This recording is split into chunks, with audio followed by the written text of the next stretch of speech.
You again. Ugh, that is so unprofessional. Oh, hi. I'm Marc, a professional artist, an art teacher, and well, in this week's episode of my weekly series for artists I call YouTube Art School, I'll show you some amazing finishing tricks to make your art go from meh to damn. Simple stuff you can apply to drawings you already have to make them look pro, even when they aren't. Like literal magic. Uh-oh, quickly, let's get this class started.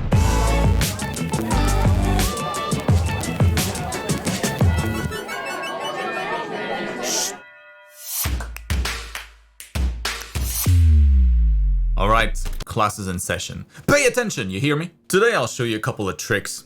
3 to be precise. 3 tricks that are fairly simple that I typically use to give my art that extra pop. That extra polish you typically see with professional art. What's cool is that I generally do those things when I consider my drawings mostly done. So you could technically go back to older drawings and level them up with everything that we're about to see. I thought this would be a good video to make because this is stuff that I find myself, repeating to students pretty often when I give them feedback on their art. It's just a couple of things that make a massive difference. Maybe the difference between somebody paying attention to your art or skipping right over it. The difference between success and poverty. Let's do this. This is what we have on the menu today. The chapters will be marked in the timeline of the video so that you can easily go back to it later when needed. So the first trick on the menu here will be aimed at making your line art look better, more presentable. Now, it goes without saying that the quality of the line art and the drawing itself is the most important factor here. So have a look at the dedicated class that I made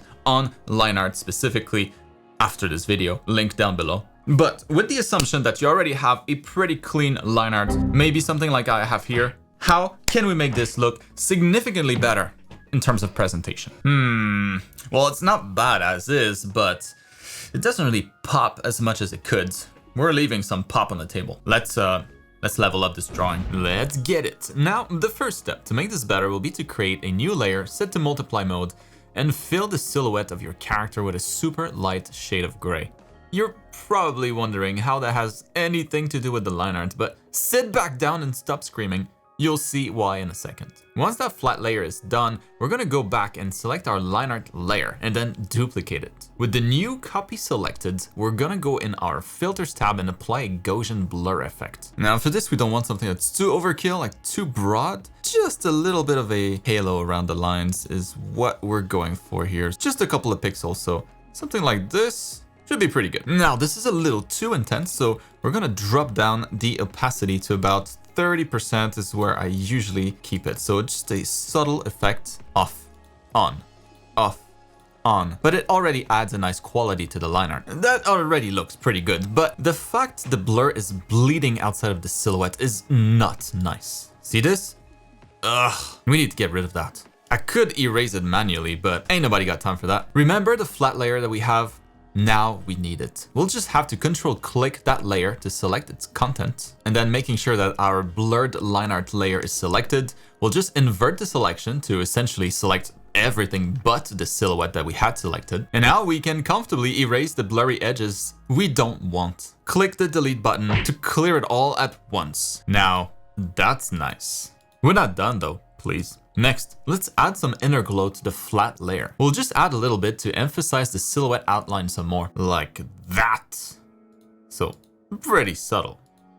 And then the last thing that I'll usually do is color the eyes white to make them pop some more, and maybe add a subtle eye color to help emphasize the face as the focal point. The light gray colors are actually going to stay like that, again with the goal of helping our character silhouette pop from the white background some more. Now we're talking. It still reads as a line art drawing, but I think you'll agree the result is a lot nicer. A subtle kind of nicer. Now on to the next trick, and by the way, if you like my content, if you like how I teach, make sure you check the coupon in the video description for a big discount on my complete art education program. It's not like the short courses you'll typically find online. It's equivalent in content to a Bachelor of Fine Arts with a heavy emphasis on digital arts instead. It's a big one. That was a lot of work. But anyways, just like the other 9,000 plus students who are already part of our awesome community, I think you'd get a lot out of it. Check it out, there's a link to it in the video description. The discount is valid until the end of the month only. Don't miss out. Now, plug aside, back to my drawings. Maybe you prefer when things are more colorful. Sometimes I do too, but I might still want the drawing to read as a line art piece first, not necessarily like a colored drawing. What I like to do then is a kind of an in-between a colored drawing and a simple line art. Once again, the idea being to take a simple line drawing and bring it up a couple notches to make it pop. So we'll repeat exactly the same steps that we did in the first trick to keep things simple. As you can see here, everything is set up the same. Line art, light gray flat color on its own layer, a lighter blurred version of the line art on top, same thing. Easy so far. And we'll just be looking to add some more flavor to this recipe. So obviously right now we don't have a whole lot of colors. So that's what we're going to be working on first. We already have a base here, so all I can do is tint this a little bit. I want to go for a skin color, but not too saturated, just very, very light. Because again, the goal here is to make this feel more like a line art, not a colored drawing. It's a fine line. Next, what I like to do is add a very subtle gradient from bottom to top, essentially darkening the bottom of the character. With my layer alpha locked, I'm gonna go ahead with a big soft brush and just really, really softly paint in the bottom of the figure. Next, I'm gonna go ahead and adjust the color of my inner glow to, once again, sprinkle some colors in here. I'm going with the warm color theme here. Let's go for a nice deep red. And of course, depending on how many details you have in here, just like me, I have like some little earrings, I have the hair, the headbands, different items that I want to color different hues. So with some extra tweaking, we get to something like this. Again, very simple, just flat colors throughout. Just a little extra saturation with the yellows here. See, it's a very saturated yellow, simply to bring more attention to the faces of my characters. I also added a little bit of a blush on the cheeks, little colors on the lips, the nose, tip of the ears, tip of the fingers, on the elbows. And the final step really is going to be to tint our line art, including the base and also the softer blurred layer on top. So pretty straightforward. They're both on their own individual layers. Just gonna go ahead and lock the layer, select a similar deep red color, and I'm just gonna go paint over this whole thing here. I'll do the same with the actual line art. We go from a simple, boring line art to something that, well, looks much better. All right. Look at that. That's a nice variant. Mission success. For the final trick, we'll leave the simple drawings behind and look at what you can do if you draw or paint a character like this. Something that's colored and shaded. Specifically, what you could do with the background to make this more interesting. It's a problem a lot of artists have. I used to as well. You have a cool character, but whatever you add in the background just ends up making the whole thing look like garbage. Well, I'll show you two different types of easy backgrounds that seriously require very little skill, but look super cool. This should make for a nice addition to your characters. So for the first one, we'll just add a wall right behind her, onto which we'll be able to have a cast shadow. This might sound complicated, but I'm telling you, a baby could do it. On our background layer, we'll just paint in a flat color. And it's always best to use a color that's somewhat complementary to the dominant color in your design. Also, a darker color usually works best. I use a lot of warm colors here, so I'll try something cooler for the background, like a blue. Now let's add the cast shadow. I'll just go ahead and duplicate my character layer and darken or paint the version below all black, or any dark color really. From here, all I gotta do is slide it over to match the direction of the light on my character. The light is going in this direction approximately, so I'll just slide it to the left there,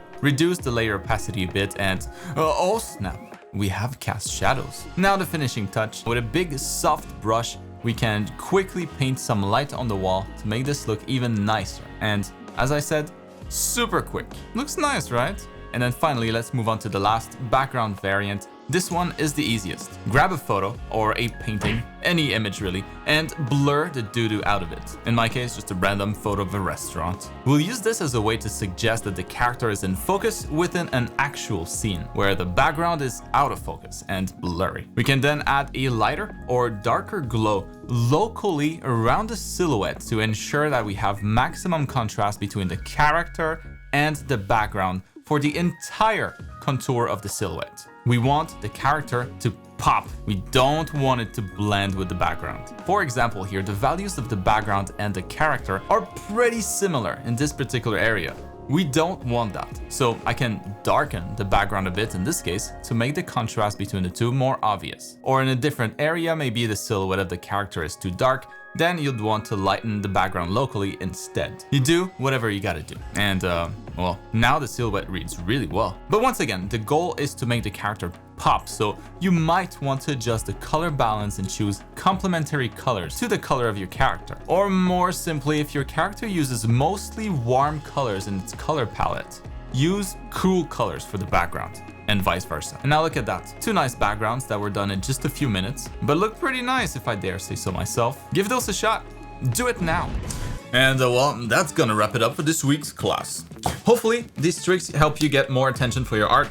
They should. They're all my personal recipes, but feel free to use them as much as you want. Maybe tag me on social media if you do. You don't have to, but I love to see the kind of stuff that you guys create, even though I might not have time to comment on it. Also, if you like the style of the LINEART brush that I used in today's drawings, you can get it for free as part of my free brush set. Link in the video description. And these are not some crappy brushes that I never use that I don't mind giving away for free. They're actually all brushes that I use daily. They're awesome. They're my favorite. Now, make sure you're subscribed with notifications enabled to make sure that you don't miss out next week's class. Also, check out the outro for class suggestions that you might like to watch next. I'll see you there.